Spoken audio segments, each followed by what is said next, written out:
The next day, all of us were really hungover. In the first scene, I saw a woman in a blue coat sitting in the second row. As I said, I kind of look like that. What I told the company was, I know what we'll do during the break. Everyone thought that Dame Judi Dench was above all conflicts and that she was Britain's untouchable prize. With one look, she could tell Shakespeare what to say, quiet a theater, and calm a crowd. But that picture didn't show the whole story. At age 91, she started to say something that no one thought she would. Some people she worked with not only pushed her limits, but they also made fun of her, put her down, and stole what should have been hers. It will change the way you watch their shows together after you hear who crossed that queue. Harvey Weinstein was the first person who tried to shut her up. There is no doubt that this person would be at the very top of the list of people that Judi Dench could not stand. Harvey Weinstein is one of the most powerful movie makers in Hollywood. It was easy to understand why. He talked to her like she couldn't think for herself. The event took place during awards season in the early 2000s, when Dench was once again seen as a big contender. Weinstein was now in charge of the effort. Dench quickly noticed that something wasn't right. The points of view didn't sound like her. The story relied too much on weakness, old age, and emotion instead of skill and power. She asked the reason. Just to know who was in charge of how she was being shown, she asked. That question led to a meeting in Weinstein's office without anyone else there. The next thing that happened made her never trust him again. Weinstein leaned back, smiled, and told Dench, Judi, leave the thinking to us. Dench then questioned one area of publicity and offered a change. You just show up. Dench gave him a quick look and said, I've been thinking for myself my whole career. That was it. After that, there was no more fuss. Dench did not argue with him. She didn't yell. The meeting was over when she got up and left. Her boss Weinstein didn't stop her. He didn't follow. He didn't say sorry. After that, Dench wouldn't talk to him again. She cut down on touch to almost nothing. She turned down projects that had too much to do with him. When she couldn't avoid talking to them, she set clear rules. Insiders were shocked by how Weinstein responded. A man who was known to be tough and angry never fought back. He never tried to get back in charge. He knew the door wasn't open. Years later, when the world learned about Weinstein's behavior, Dench said in interviews that she couldn't believe it. People who knew her well said behind her back that she wasn't confused at all. In that one line, she had already seen who he was years before. He tried to take away her power, but Judi Dench wouldn't let him do it again. 2. Dan Day-Lewis, her co-star who pretended she wasn't there. The name that people fight about the most is second on Judi Dench's list. This pairing should have never gone wrong, but it did. Daniel Day-Lewis, there was no controversy, no yelling, and no bad press. One of the few times Dench didn't just walk away from someone was this one. She shut the door and didn't look back. Day-Lewis stayed locked in his way from the first days they shared a set. He didn't say hello to Dench in the morning. During the breaks, he didn't look at her. People on the crew saw that when he walked in, talk stopped, he paced alone, and he avoided eye contact until the camera was ready. At first, people thought it was just commitment. Dench didn't. As they got ready for a key joint scene, things became clear. Dench quietly walked up to him with a script in hand.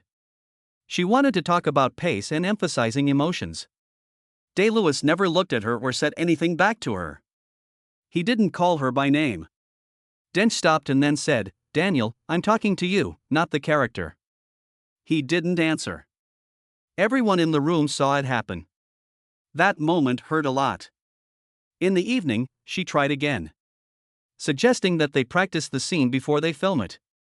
Day-Lewis said no. He said that the take was the only place where truth could be. The talk was over before it even started. After that, there was no more talking. Crew members remembered that Dench waited between setups with her hands crossed and her script pressed against her chest. Day-Lewis, on the other hand, was locked up and couldn't be reached. After many years, Dench finally spoke about what had happened. Picking them with care. I don't like it when people refuse to recognize you as a person. That line wasn't vague. It was exact. She didn't hurt him. She never questioned his good name. In public, she always had nice things to say about his skills. In private, she made up her mind. She was not going to work with him ever again. Third, Kenneth Branagh, when the apprentice told the master off in public. A question has been going around in British comedy for years. What time did Kenneth Branagh decide he didn't need to listen to Judi Dench? It never felt like a normal artistic disagreement between them.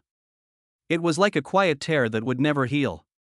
When they first met, they liked each other a lot. Early on in his work, Branagh showed Dench a lot of respect. He studied her stage control, her rhythm, and how well she knew the words. Dench, for his part, admired his drive and raw energy. Once upon a time, they were seen as the perfect link between ages. It didn't last long, though. At the height of Branagh's fame in the early 1990s, during practices for one of his Shakespeare projects, he made the change. Dench showed up the way she always did, fully prepared with her lines broken. She showed a version of a scene she had worked on alone and wanted to talk about it. Branagh stopped her instead. In front of the cast and crew, he told her she was overthinking the beat and didn't need to worry about it. He told her to believe the newness and speed he was looking for, implying that the way she was working was from a different time. There was silence in the room. Not agreeing with Dench didn't bother her. She had made a living by debating. She was shocked when someone who had once asked for her support told her she was wrong in public.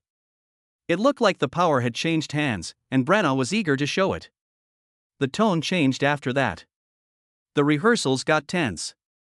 Things were decided more quickly and with less talk. Dench spoke back quietly, but she was more precise this time instead of raising her voice. Instead of talking, notes were passed around. Dench felt pushed aside. Not as an actor, but as a teacher whose past didn't matter anymore. There were no angry interviews or public fights after the job was over. Dench did nothing but walk away. Collaborations in the future never happened. When people asked her about Branagh, she gave short, careful comments that were cold. They are still polite. They both appreciate each other's skills. But whatever connection there was never came back. She didn't care about ego, she cared about being disrespected in front of witnesses. Once that line was crossed, Judi Dench never went back into the room. Maggie Smith is number 4. The word that broke up a friendship. People thought of Dench and Smith as one person for a long time. There were two queens of the British stage, women who had been through the same battles, gained the same respect, and knew the unspoken rules of rehearsal rooms.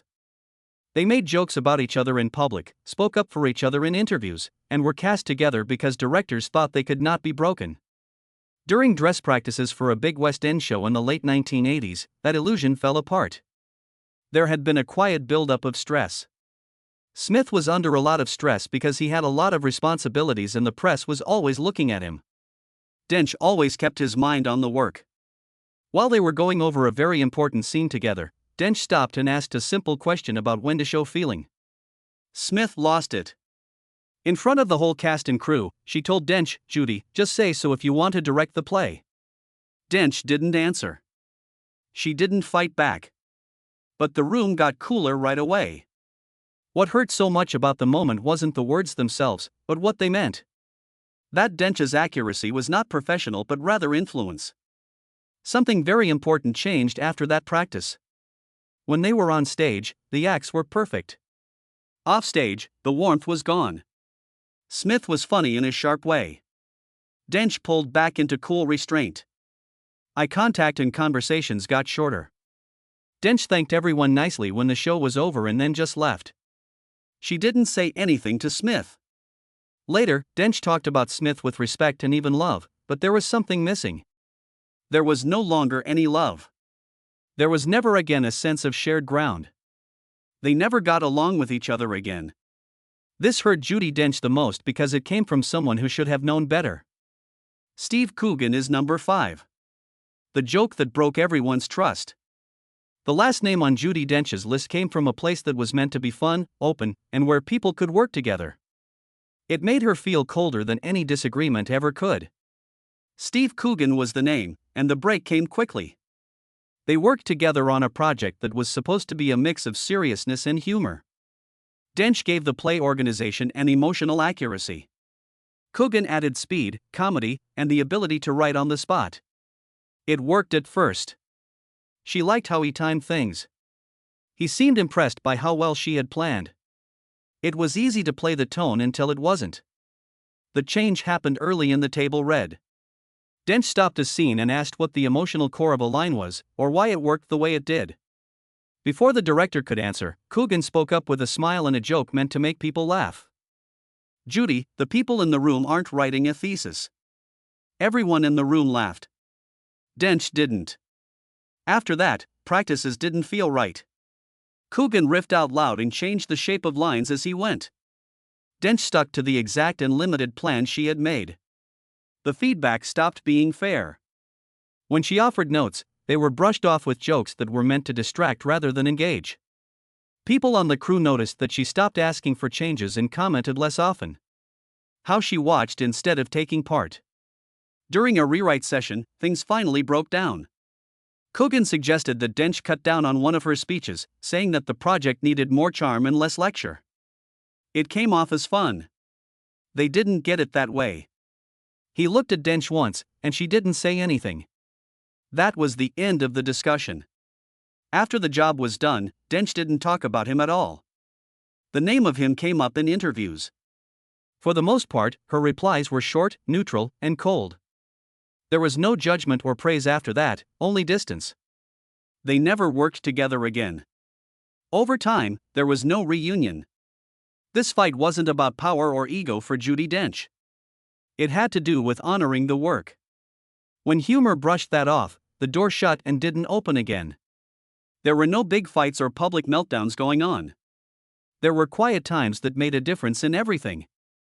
Judi Dench never let respect come back after it left. Were these lines really unacceptable, or would you have done something different? Tell us what you think below, and don't forget to like and follow for more behind Dame stories. He really made Judi Dench hate him more than anyone else.